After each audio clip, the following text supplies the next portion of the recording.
everyone, it's Rita and welcome back to my YouTube channel.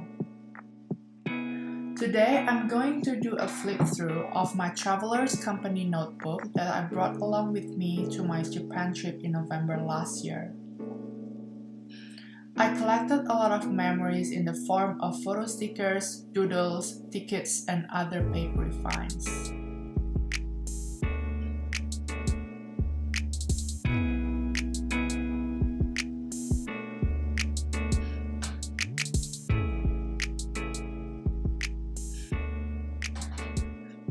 For my journal, I was using the sketch paper notebook number 012 from the Traveler's Company.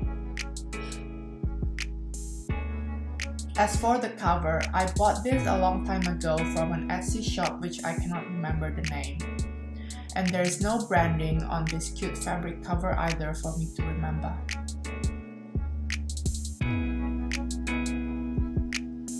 I brought some Japanese themed stickers along with me for decoration, such as these Japan bucket list stickers by 1 Ton in a Million, and these samurai and sumo stickers. I also brought some washi tape for sticking tickets and stuff, but I ran out of it just after 5 days. Lucky for me, Japan is the country for washi tape, so I bought a new roll from Tokyo Hands.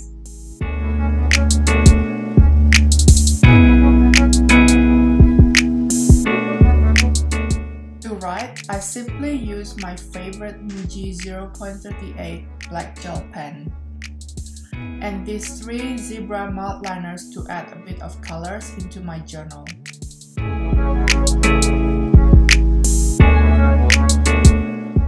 One of the best tools I brought along with me was my HP Sprocket and some of their Zink sticky back photo paper. I was gifted an HP Sprocket last year by HP themselves to try and review, and since then I've been using it for my own journals. HP is super light, it doesn't need any ink, and my travel memories will not be lost within my camera roll.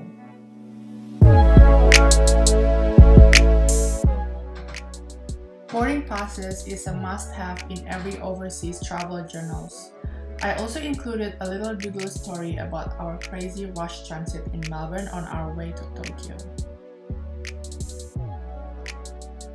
It was evening time when we arrived in Tokyo, so we went to the hotel right away. Our hotel is located across from a ramen street, so we had our first dinner in Japan at a famous sukemen place called Tetsu. I even kept the ramen ticket. I wrote a little guide as a reminder for how to exchange our JR vouchers for the first time in Tokyo, just for a future reference.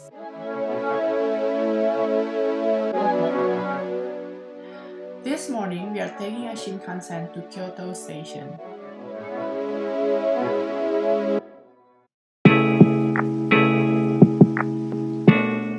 As soon as we arrived at Kyoto, we went to Nishiki Market, which is very close to our hotel. I love markets before I believe that market is a place where you could try very authentic food without breaking the bank. I am also loving the hustle-bustle market vibe.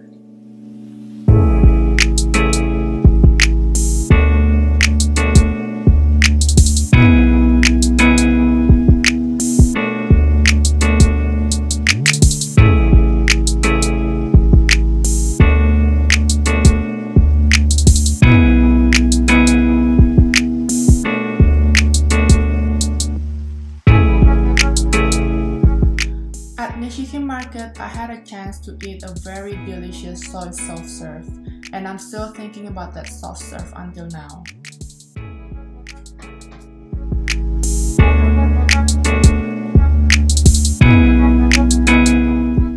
We went on a day trip to Arashiyama the next day, where I collected my first stamp at Tenryuji Temple.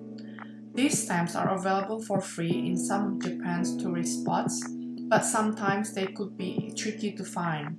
The best way is to visit the gift store and look for a huge stamp and a stamp pad at the counter. The bamboo grove was also really beautiful even though it was really crowded. We had lunch at a Wagyu steak place called Otsuka, and it was the best beef meals we have ever had. Arashiyama has a couple of character cafes, and I want to visit the Miffy Sakura Bakery because I love Miffy.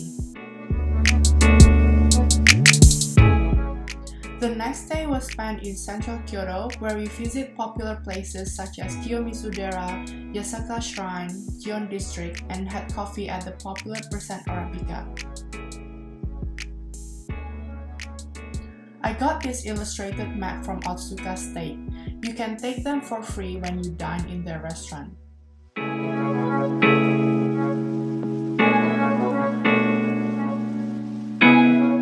Some of the best decorations inside my travel journal were papery finds I found in local shops and restaurants. So when you travel, remember to collect stuff like tickets, vouchers, receipts, business cards, packaging seals to put inside your journal. They are awesome reminders of all the places you went to, and the best thing of all, they are free.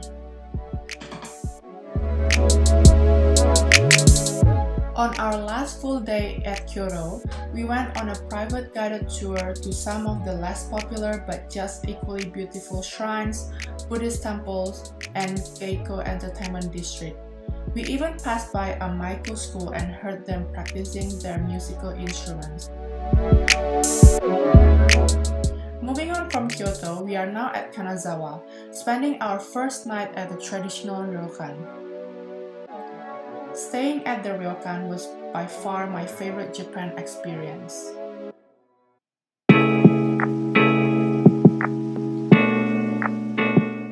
We enjoyed delicious 10 courses kaiseki Japanese dinner and bathed at the relaxing onsen.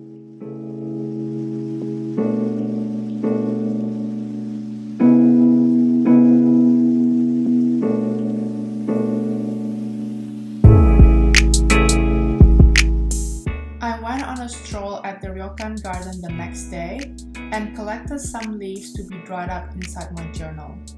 I'm so happy that they've survived. Back at Kanazawa City, we went to Kenrokuen Garden where we finally feel the autumn vibe.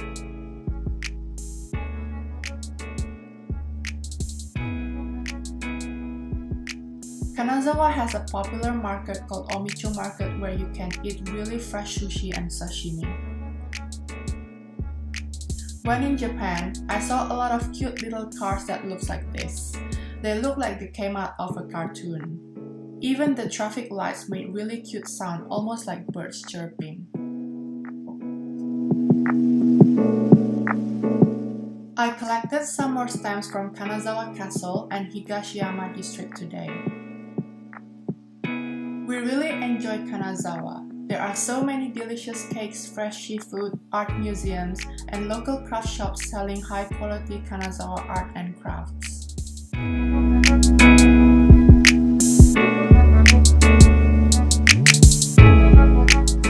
The smaller the city is, the more doodles I was able to do, maybe because I have more time. Takayama is a picturesque little town, and I highly recommend visiting Takayama if you really like to feel the old Japan vibe.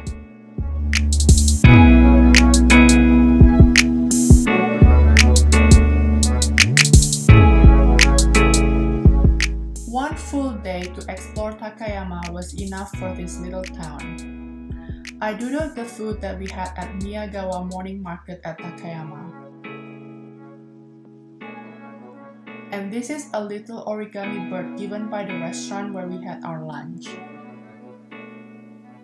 In the afternoon, we went on some of the walking trails, so I drew a map of where we went to.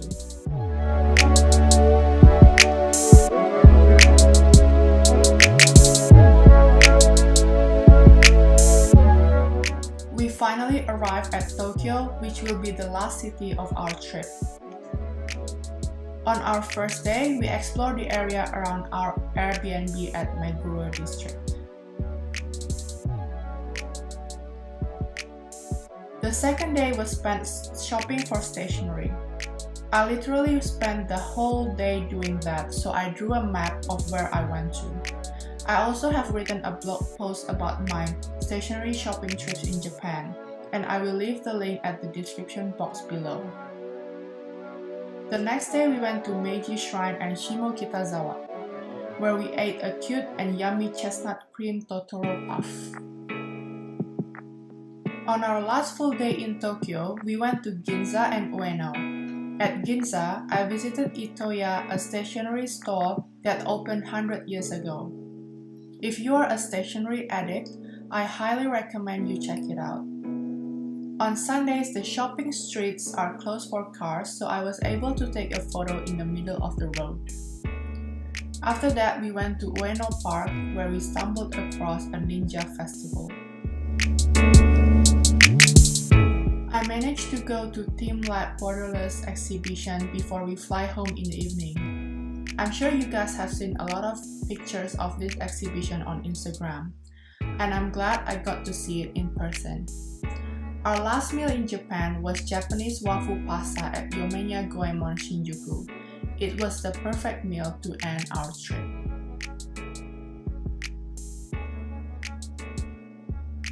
To tell you the truth, some days I didn't feel like journaling at all because I was too tired from all the exploring. But I have committed that whenever time permits, I will finish up my day's worth of journals.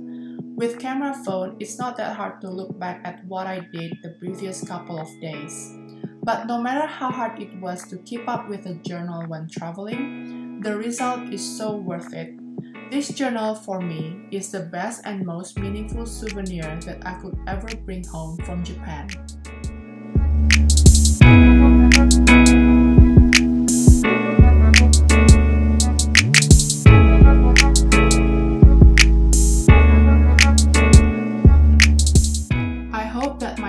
Travel journal Flipthrough will inspire you to keep a journal the next time you travel.